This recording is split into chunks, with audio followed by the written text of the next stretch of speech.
E69 news కి స్వాగతం. ముందుగా ముఖ్యాంశాలు. తమిళనాడు శివకాశిలో భారీ పేలుడు, 5 మృతి.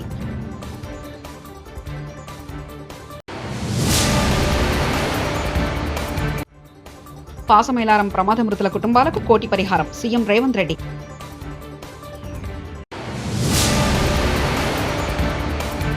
మలకపల్లిలో పేదల సేవలో ముఖ్యమంత్రి నారా చంద్రబాబు నాయుడు.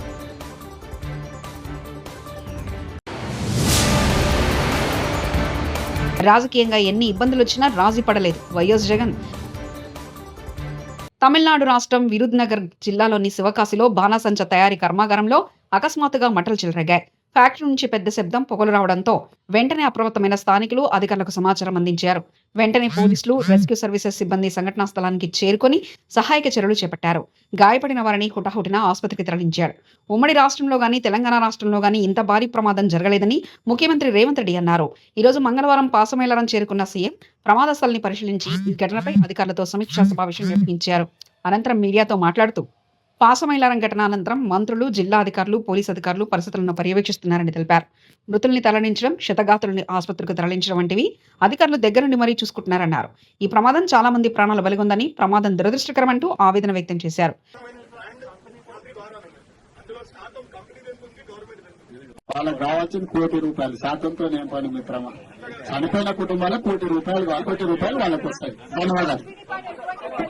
దీనికి సంబంధించి చనిపోయిన కుటుంబాలకు ₹1,00,00,000 నష్టపరిహారం ఇప్పించాలి. పరిశ్రమ వాళ్ళతో మాట్లాడి ప్రభుత్వం వైపు నుంచి, పరిశ్రమ వైపు నుంచి చనిపోయిన కుటుంబాలకు ₹1,00,00,000 నష్టపరిహారం ఇవ్వాలి అని చెప్పి నేను ఆదేశాలు ఇవ్వడం జరిగింది.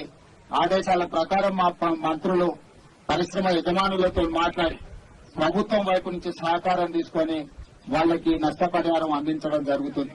రామచంద్రరావు ఒక మిసైల్, కిషన్ రెడ్డి, నేను, లక్ష్మణ్ గారు అధ్యక్షుడిగా ఉన్నప్పుడు మమ్మల్ని ట్రోల్ చేశారు. మోదీ పీఎం అయ్యాక కూడా ఛాయ్ అమ్ముకునేవాడు ప్రధానమంత్రి అని ట్రోల్ చేశారు. కానీ రామచంద్రరావు ఒక మిసైల్ అంటూ బండి సంజయ్ వ్యాఖ్యానించారు. అంతెందుకన్నా నరేంద్ర మోడీ గారు ప్రధానమంత్రి అయిన తర్వాత కూడా ఈ దేశంలో ఒక ఛాయ్ అమ్ముకునే వ్యక్తిని ప్రధానమంత్రి చేసిరని చెప్పి ట్రోల్ చేసిన వాళ్ళు అడ్రస్లో కూడా అందరూ కూడా ఆ పార్టీలే కాలగర్భంలో కలిసిపోయిన అందరూ కూడా.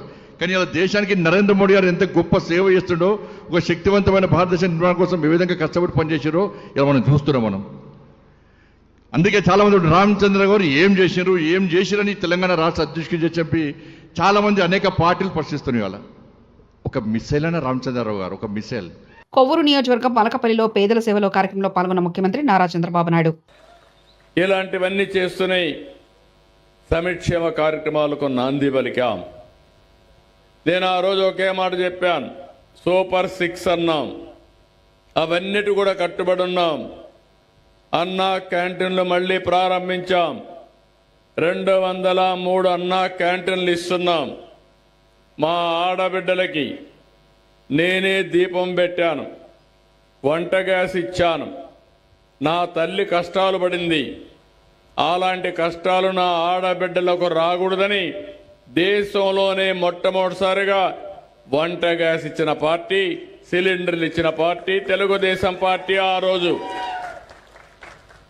అది గుర్తుపెట్టుకుని ఇటీవల కాలంలో ధరలు పెరిగాయి. వంట గ్యాస్ వాడడం మానేశారు. అందుకే నేను హామీ ఇచ్చా, సంవత్సరానికి 3 సిలిండర్లు ఉచితంగా ఇస్తానని ఇచ్చిన మాట నిలబెట్టుకున్న ప్రభుత్వం ఎన్డీఏ ప్రభుత్వం అని చెప్పి కూడా నేను మీకు తెలియజేస్తున్నా.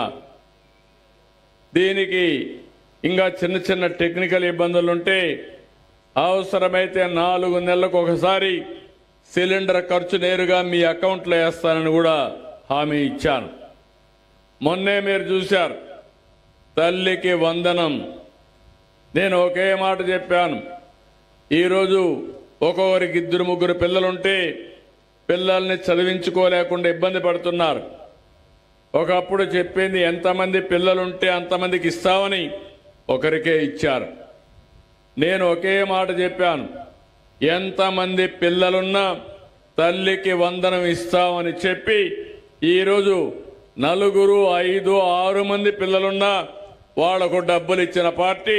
5 మంది ఉంటే ₹75,000 వాళ్ళ అకౌంట్లో వేసిన పార్టీ తెలుగుదేశం ఎన్డీఏ ప్రభుత్వం.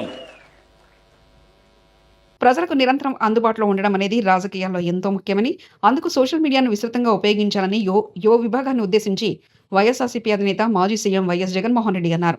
మంగళవారం తాడేపల్లి పార్టీ కేంద్ర కార్యాలయంలో జరిగిన యువ విభాగ సమావేశంలో ఆయన కీలక వ్యాఖ్యలు చేశారు.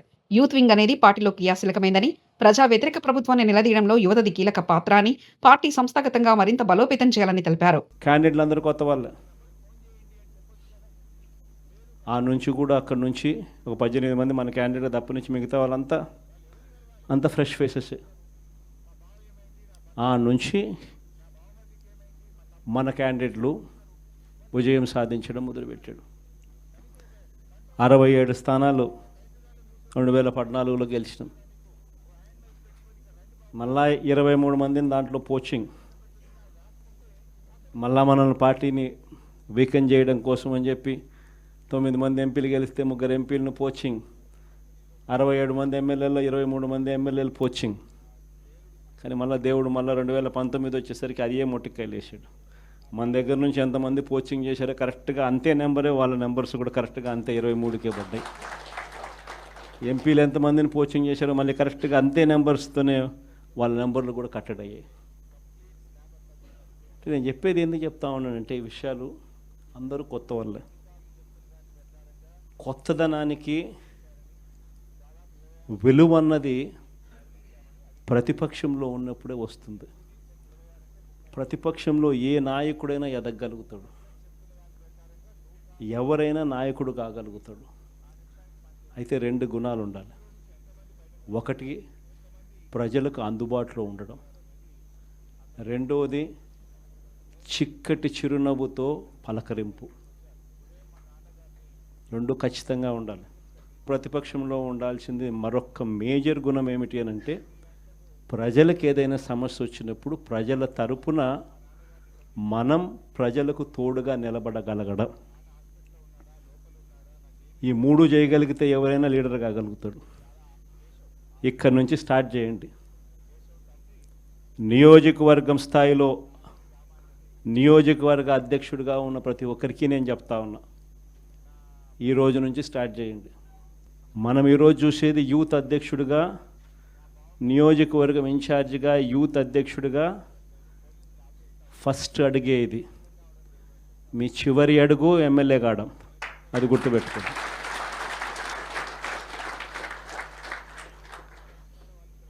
ఎదగడం మీ చేతుల్లో ఉంది,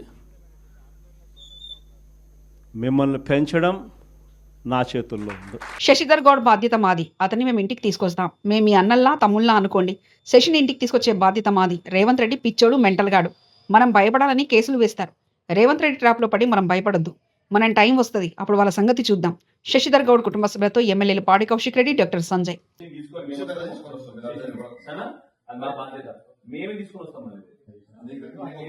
నా మీద కూడా నేను ఎమ్మెల్యేగా ఉన్నా, నా మీద ఇప్పటికీ 30-40 కేసులు పెట్టింది. సో వాడు రోజులకు ఒక ఆనందం, వాడు పిచ్చోడు మెంటల్గాడు రేవంత్ రెడ్డి. వాళ్ళని అవమానించాలని అక్కడ చేశారు. మనం దానికి అధైర్యపడకూడదు. ఒక్కటి మీకు చెప్తా, వాడు చేసిన ట్రాప్ లో మీకు పడదు. వాడు మీరు ఇట్లా బాధపడాలి, మీరు అవమానంగా ఫీల్ కావాలి, ఇట్లా వాడు చేస్తాడు. వాడు ఏం చేసినా చేసుకుని మనం ధైర్యంగా ఉండాలి. బాలను మన శశిని తీసుకొచ్చిన రోజు అద్భుతంగా తీసుకొని వద్దాం. శశిని మంచిగా గాలి అంతా కూడా శశికి మంచి పేరు ఉన్నట్టు చేసే బాధ్యత మాది. కేసీఆర్ గారి నాయకత్వంలో, కేటీఆర్ గారి నాయకత్వంలో, హరీష్ రావు నాయకత్వంలో చేసే బాధ్యత మాది. గ్యారెంటీ మీకు అండకుంటా. మీరు అస్సలు అధైర్యపడకండి. అద్భుతంగా తీసుకొని వస్తాం. మీకు డోంట్ వరీ, మళ్ళీ మేము వస్తాం. మీరు ఏడవద్దు, కంటిన్యూ పెట్టవద్దు. మనం ధైర్యంగా ఉండాలి. వాడికి కావాల్సింది అదే. మనం ఎందుకు ఏడవాలి? ఏం కాదు. నీకేమంటా, నేనేమంటా, ఏం వరి కాకూడదు, ఏం కాదు. మనం ధైర్యంగా ఉండాలి. ఎందుకంటే మనం ధైర్యంగా ఉంటే పిల్లలు ధైర్యంగా ఉంటారు. కాబట్టి మనం ధైర్యంగా ఉండాలి. Don't worry, we will take care. సంగతి ఏదో చూద్దాం. మన టైం కూడా వస్తుంది. మన టైం వచ్చినప్పుడు కూడా మళ్ళీ వాళ్ళకు కూడా ఇప్పుడు ఎట్లయితే చేస్తున్నా గట్లనే చేస్తాం. డబ్బులు చేస్తాం వాళ్ళకి. మన టైం వస్తుంది. ఏం వరి కాకూడదు, అదే పడకండి. చేద్దాం. మనకు టైం వస్తుంది. మన రాష్ట్రంలోని నాందేడ్ జిల్లా ధర్మాబాద్ సమీపంలో గోదావరి నదిపై నిర్మించిన బాబ్లీ ప్రాజెక్ట్ 14 గేట్లను మంగళవారం సిడబ్ల్యూసీ పర్యవేక్షణలో ఇరు రాష్ట్రాల అధికారులు తెరిచారు. ప్రస్తుతం 1064 అడుగుల వద్ద నీరు నిల్వ ఉందని అధికారులు తెలిపారు. సుప్రీంకోర్టు ఆదేశాల మేరకు మహారాష్ట్ర ప్రభుత్వం ఏటా జూలై 1న ప్రాజెక్టు 14 గేట్లు ఎత్తి అక్టోబర్ 28 వరకు నదీ ప్రవాహానికి ఆటంకం లేకుండా తెరిచి ఉంచుతుంటుందని తెలిపారు.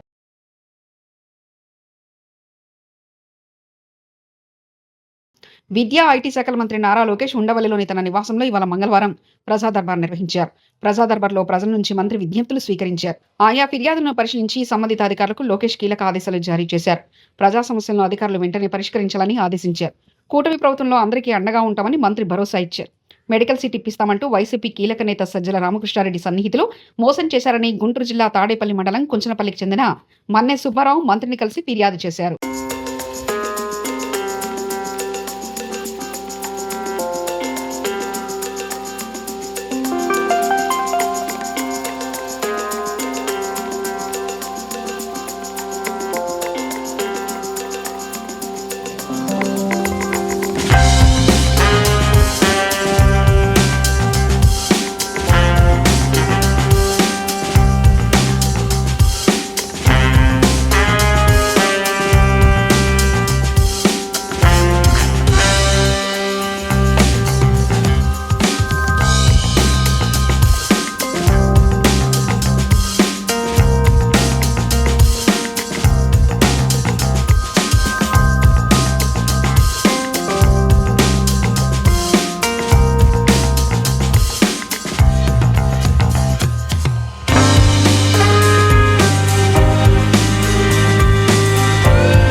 ఉత్తరాంధ్రలో గ్రంథాలయ ఉద్యమ వ్యాప్తికి ఆద్యుడు స్వర్గీయ జయంతి రామలక్ష్మణమూర్తి అని, ఆయన నడిచే గ్రంథాలయమని మాజీ గ్రంథాలయ సంస్థ చైర్మన్ రాంగల్లి పోతన్న అన్నారు. మంగళవారం జిల్లా కేంద్ర కార్యాలయంలో గ్రంథాలయంలో జయంతి రామలక్ష్మణమూర్తి జయంతి సందర్భంగా జరిగిన కార్యక్రమంలో పోతన్న మాట్లాడారు. ఈనాడు గ్రామాన గ్రంథాలయాలు ఉండడానికి కారణం జయంతి రామలక్ష్మణమూర్తి చేసిన కృషి ఫలితమే అన్నారు. ఆధునిక దేవాలయాలుగా విలసిల్లే గ్రంథాలయాలు సమాజాన్ని చైతన్యపరిచే విజ్ఞాన దీపికలన్నారు. జయంతి రామలక్ష్మణమూర్తి ఒక ఉపాధ్యాయునిగా జ్ఞానజ్యోతులు వెలిగించిన బోధకుడని, వారి ఆశయాలను కొనసాగిస్తూ మన ముందుకు సాగాలని పోతన్న కోరారు.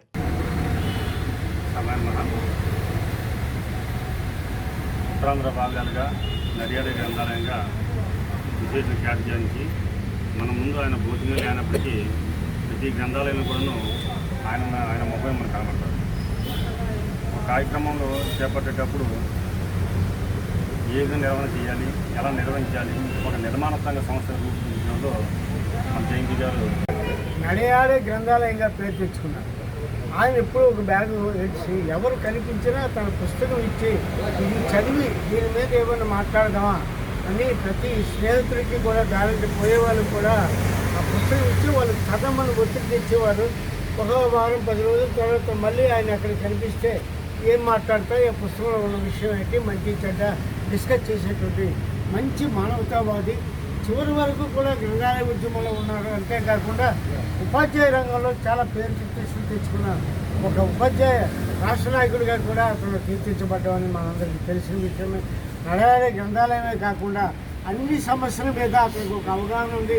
ఎక్కడికి రమ్మంటే అక్కడికి వచ్చి వాళ్ళ తాలూకా స్వభావం, వాళ్ళ తాలూకా శక్తిత్వం కోసం ప్రజలకు చెప్పి వాళ్ళు మోటివేట్ చేసి వాళ్ళు చైతన్యపరిచేవారు. రానున్నటువంటి సమాజానికి ముందు చూపు మన జయంతి రామలక్ష్మణమూర్తి గారు ఆయన కోసం రోజంతా మాట్లాడిన సంపద ఉంటుంది. ఆయన చాలా సింపుల్సిటీ, తన పిల్లలకు కూడా స్వార్థాన్ని చూపించలేదు. అతనికి రాజకీయ పలుకుబడి ఉన్న తన పిల్లల్ని రాజకీయంగా చెప్పి వాళ్ళకి ఉద్యోగాలు వేయించుకుని ఇలాంటి తప్పుడు పనులు ఏమీ చేయకుండా జీవితాంతం చక్కటి మంచితనంతోనే ఒక నిరాడంబరంగా చివరి వరకు ఆయన ఒక పాత్రలోనే జీవించారు. ఇంటి పక్కనే గ్రంథాలయం, తన సొంత గ్రంథాలయం కూడా స్థాపించి ఆ గ్రంథాలయం చివరి వరకు కూడా నడిపించే మహానుభావులు అతను ఎంతో ఈ గ్రంథాలయ ఉద్యమానికి ఆది నాయకుడు మన జిల్లాలో ఆయనకి మరింతగా తమిళనాడు శివకాశిలో భారీ పేలుడు, 5గురు మృతి.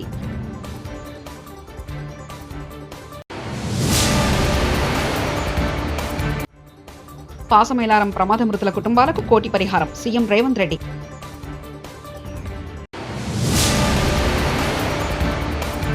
మలకపల్లిలో పేదల సేవలో ముఖ్యమంత్రి నారా చంద్రబాబు నాయుడు.